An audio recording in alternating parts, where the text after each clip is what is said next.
25 жылдан бери канча программалар гана жазылган жок, канча трибуналардан канча сөздөр айтылган жок.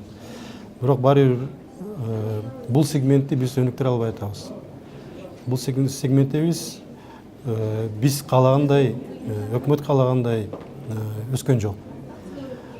Бул деген экономиканын эң бир көлөмү чоң бизнестердин бири да, тармактардын бири. Ошондуктан буга канча биз мына ошо программаны жазып атабыз, бул баары иштеген жок. Себеби ошол кичинекей жана орто бизнестин мамлекетке, мамлекеттин органдарына караганда азыр доверие не деп коет? Ишеними жок болуп калды. Ишеними тиги биринчи президенттен баштап азыркыларга чейин ошентип биз көрүп атабыз, сот системасы иштебейт.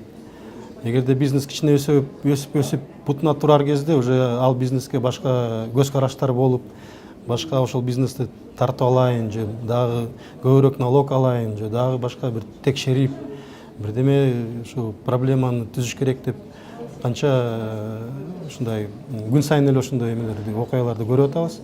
Ошондуктан бул эң биринчиси ушул бул ишеним жок. Мына өз тажрыйбадан да көрүп атам, кичинекей компаниялар чакан болуп микробизнестен кичине бизнеске өтүп, анан орто бизнеске өтүп баратканда, анан ал компанияны жаап кайра перерегистрация кылышат.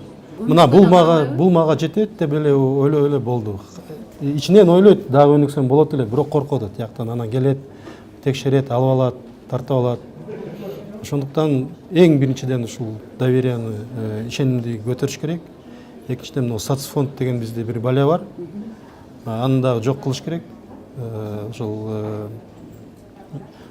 абдан кичинекей бизнес баштап атканда, жанынан баштап атканда, ошо андай налогторду төлөй албайсың, соцфонддогу чоң налогторду эч ким төлөй албайт. Башка мамлекетте чыныгы өнүктүрөм, орто бизнес, кичинекей жана орто бизнести өнүктүрөм деген мамлекеттер, алар мисалы 5 жыл мораторий беришет. Мына сен ачылдыңбы, 5 жыл эч ким келбейт, сага эч ким текшербейт. Бир да налоговик, бир да соцфонддон эч ким келбейт. Бир да милиция иштей бер. Анан 5 жылдан кийин көрөбүз деп. Бизде андай программалар жок. Бизде көмүскө экономика көбүрөөк. Бүт эмес, эми биз өзүбүз көрүп атабыз, канча биздин банктан, башка банктардан өтөт. Двойной бухгалтерия деп коебуз. Бирөө налоговый органдарга, бирөө болсо банктарга. Банктарга анча-мынча тиги түз эмесин болот эмесин жана сүрөтүн көрсөтөт да.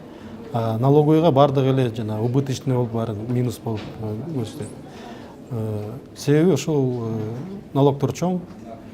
Бул жана налог киреше налогу эмес, именно соцфонд налогу чоң болот.